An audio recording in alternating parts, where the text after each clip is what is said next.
Hello everyone, my name is Lola Chena. I'm a PhD student at the University of Geneva in psychology. More precisely, I'm working in the Laboratory of Sensory Motor, Affective and Social Development, and we will spend about 20 minutes together today, during which my colleagues and I will present our research and project developments, multisensory books for blind and sighted children. So let's do this. To begin this adventure, I will present you the different members of the project. Firstly, this project is carried out by the French non-profit publishing house Les Doigts qui rêvent, in English The Dreaming Fingers, which is specialized in the edition of tactile illustrated books. Sophie Blaine is the director. 3 laboratories are participating in this project too. A laboratory of technology, CHART, which is human and artificial cognition, and especially the team, which is technology, handicap, interface, and multimodality. Our members are developing researches about assistive technologies and accessibility in all its forms. Since more than 20 years, Professor Dominique Archambault has been working on projects about accessible audio and tactile computer games and audio and tactile books in collaboration with the publishing house Les Doigts qui rêvent. And then we have 2 psychology labs. The Laboratory of Development Individual Processes, Handicap and Education, DIF, at the University of Lyon 2, with the lecturer Anna Rita Galliano and the director, and Daniel Valente as a lecturer. Then we have the Laboratory of Sensory Motor, Affective and Social Development, SMS, at the University of Geneva. Edouard Genta is the director and the professor, and myself as a PhD student. These 2 psychology labs are developing research in the field of touch, visual impairment, and comprehension of tactile books by blind people. Speaking of tactile books, what is a tactile illustrated book? They are devices that combine text, braille and large print, and tactile illustrations. Here in the picture you can see the sun, the caterpillar, and the fruits, which are tactile illustrations made in a certain textures, the braille and the writing in the large print. The idea is thus to have a book accessible to all people regardless of their visual status. How important are tactile illustrations? Beyond the fact that these books help accessibility for all, they are also important for other reasons. Thus, Miller, Strayton and Wright have showed that as sighted children, the presence of tactile illustrations in the book is beneficial for the development of language and emergent literacy. Moreover, with Barra, Genta, and Valente, we observed that illustrations also play a role in the child's understanding and memorization of the story and add fun and playfulness to the learning process. Nevertheless, the pleasure felt by the blind child discovering a tactile image is different in nature from the immediate feeling of pleasure of a sighted child perceiving a visual image. In classical design, tactile illustrations are transferred from visual illustrations only. Different techniques are used. The techniques of textures, on the right on the picture, the technique of thermoform, on the middle of the picture, and line drawings, the technique on the right on the picture.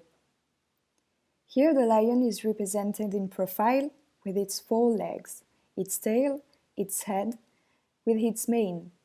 This image represents the overall shape of a lion as usually found in albums for sighted children. But the question is it understandable for children with visual deficits? In order to answer to that question, let's talk about studies on the recognition of tactile illustrations transferred from visual informations with blind children. Several researchers have shown that contents based on visual reality can be difficult to understand for children and adults with visual impairments. They explain this difficulty by pointing three principal factors. Number one, the lack of familiarity with the visual conventions of drawing. Number two, the specificities of touch. In fact, the haptic sense is very efficient in the perception of the textures and hardness of materials, but it is less so regarding visual spatial qualities of objects represented in these images.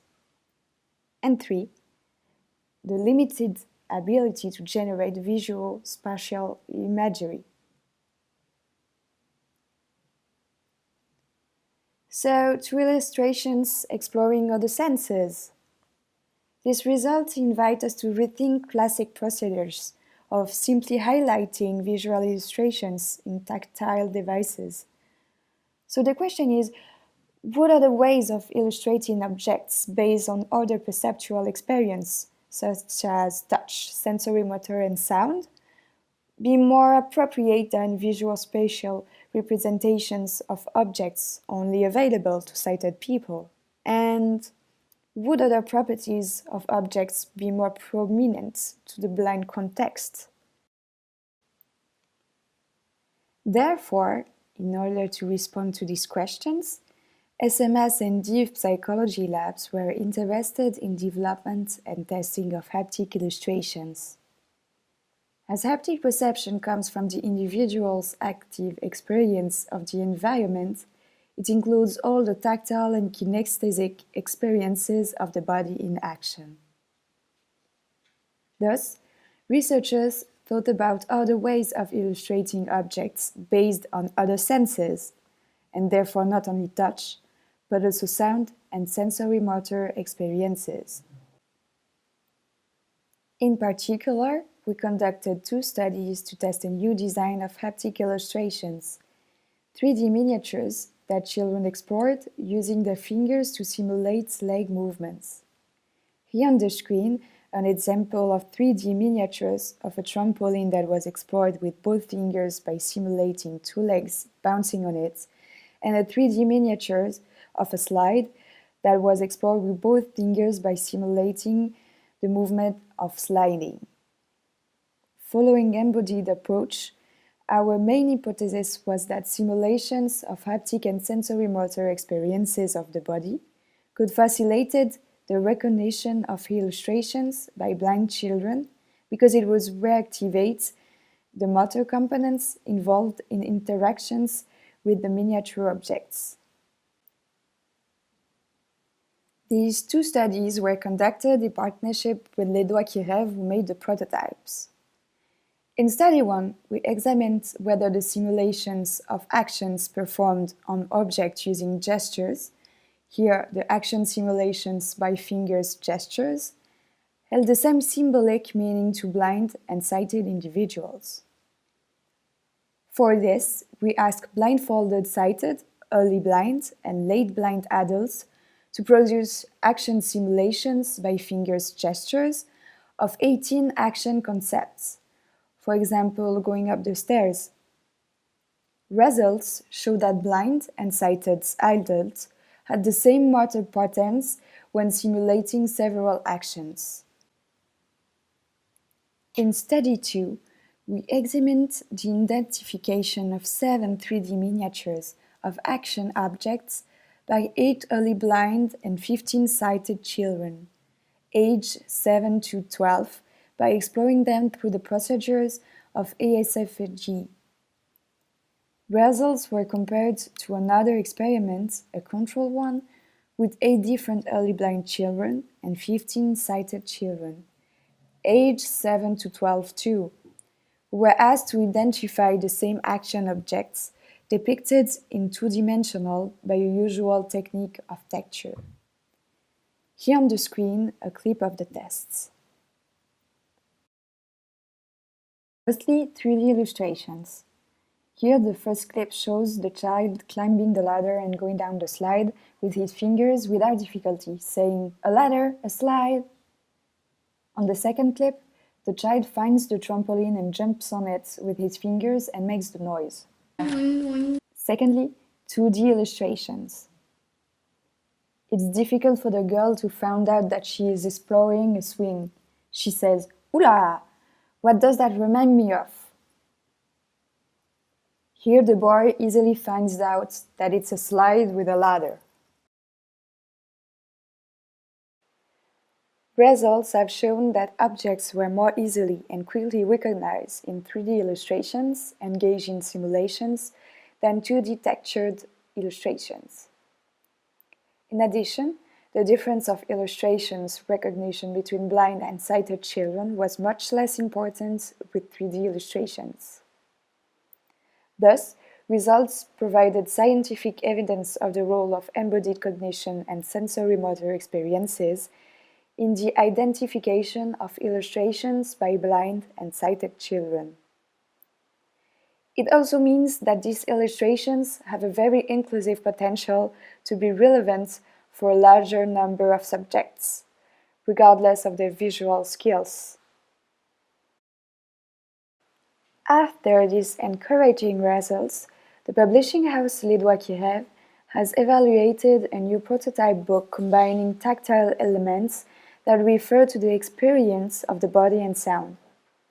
This prototype thus included illustrations with tactile sensors triggering sounds, such as sound atmospheres, realistic noises, and was associated with a digital tablet, allowing to adapt the legibility criteria of the story text, such as font size, and offered a sound amplification and an electrical power source to the tactile book. Thus, the idea was to create a more immersive experience for blind and visually impaired children while studying the relative pace of the body in the reading experience. This book prototype was created by the provider Faber Novel based on 3 pages of the tactile album of Ledoux-Quirev called La chasse à l'ours, the bear hunt in English. Here a clip of the tests. The child is reading Braille, "Oh, a meadow," while he hears the sounds of nature. Here the child is discovering the illustration of a river with the sounds of water. He says, "Oh, it makes the sound of water." Now he says he is diving into the river while making the gesture with his hand, with a big smile. Results of the test of the prototype showed that in terms of ergonomics, it was difficult to ask the child to manipulate simultaneously or alternately a tactile book and a tablet, especially in the context of a fun reading activity. From then on, Ledoux-Quirev had to think about an alternative that would allow them to choose one of the 2 supports without altering too much the technological intelligence of the first prototype. Moreover, to study the relative place of the body in reading experience, 2 sessions of reading workshops with groups of blind and visually impaired children were carried out at the Monteclair Institute in France. We asked the children to carry out different types of action. Everyday actions such as walking, opening a door. Less regular or never experienced actions such as pushing back tall grass. And social interaction actions such as nodding your head in the affirmative. The observed results show that the group of blind children used action more naturally to interpret the story of the book. Thus, the action and gestures allow them to enter into the imagination and experience the situation, whereas the group of visually impaired children tended to intellectualize the action more and just imagine it in their heads without doing it. In conclusion, these field experiments with our research results on the recognition of 3D illustrations with gestures shows us that the body has a high importance in the understanding of the story, and especially for blind children. Therefore, our current project is based on the combination of these different discoveries with the goal of creating and testing books that activate multiple senses by combining haptic illustrations, such as ASFG, and audio experiments. The creation of these books is done with several specialists in different fields. The Psychology Research Laboratories DIF and SMAS, the Publishing House for Design Lidwa-Kirev, and the Laboratory of New Technologies and Handicap team. The recent development of programmable components and the ecosystem of tiny active components and sensors allows now to embed some complex electronics in the books themselves. At the beginning of this project, we designed the first prototype entitled Petite Main se promène, in English Little Hand Takes a Walk, in which electronic components were inserted in the pages and managed by a tiny digital processor. The processor was embedded in the back cover of the book and itself connected to an external device. Actually, it was a computer. Within the pages, we used several sensors, magnetic ones and tiny magnets, for detecting if a page is open and which one, but also to play with objects that the child can move over the page. Smart textiles, like some textile of which the resistivity changes when it's folded, and surfaces of copper used as a capacitive sensors to check if a particular place was touched. The copper could be covered by a thin layer of paper or material provided this material would not be too much insulated. For test purpose, we decided to connect the processor to a computer via USB cable in order to get some data from the tests. The computer was also actually playing the sounds according to the story and the action detected in pages. The computer was recording any action detected with a timestamp, for example, when a page was turned or a zone touched. The use of an external computer was a choice, decided mainly for the purpose of collecting data. The processor seems not sufficient to process the whole book, including managing the scenario and playing the sounds. But we have some interesting alternatives, with or without an external dedicated device. We tested this prototype with 12 sighted, 7 blind, and 5 visually impaired children aged 5 to 12. The prototype Petite Main se promène contains 4 illustrations.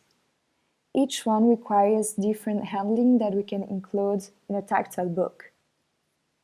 Each illustration was triggering a sound when they were explored, and an audible instruction was given by a recorded voice, which was also written. Here I will show you clips of the pages with the instructions.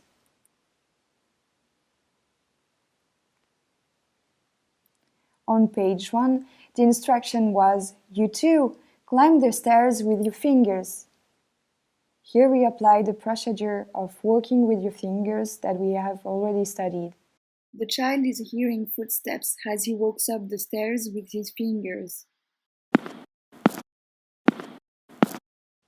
In page 2, the instruction was, "Caress the wildflowers." Here we have a more classical procedure of texture exploration. The child heard the sound of nature, country noises, wind, birds.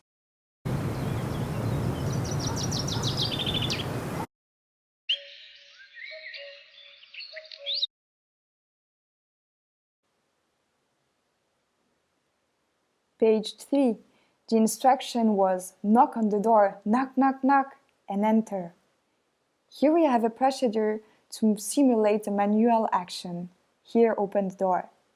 The child heard the sound of the door opening and the door slamming shut.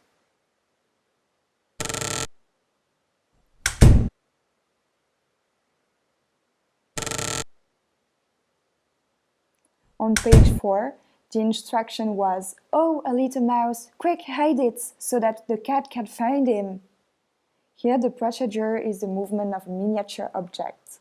The child must unhook the mouse from the scratch at the bottom right of the page and hang it on the top left under a cache.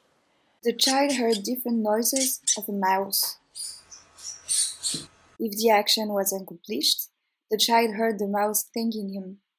Thank you for your help. Merci pour ton You aide. saved Tu me m'as from the sauvé du cats.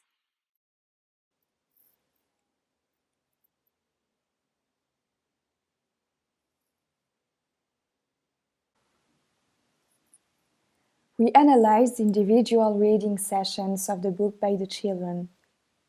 Visually impaired children performed the experiment blindfolded.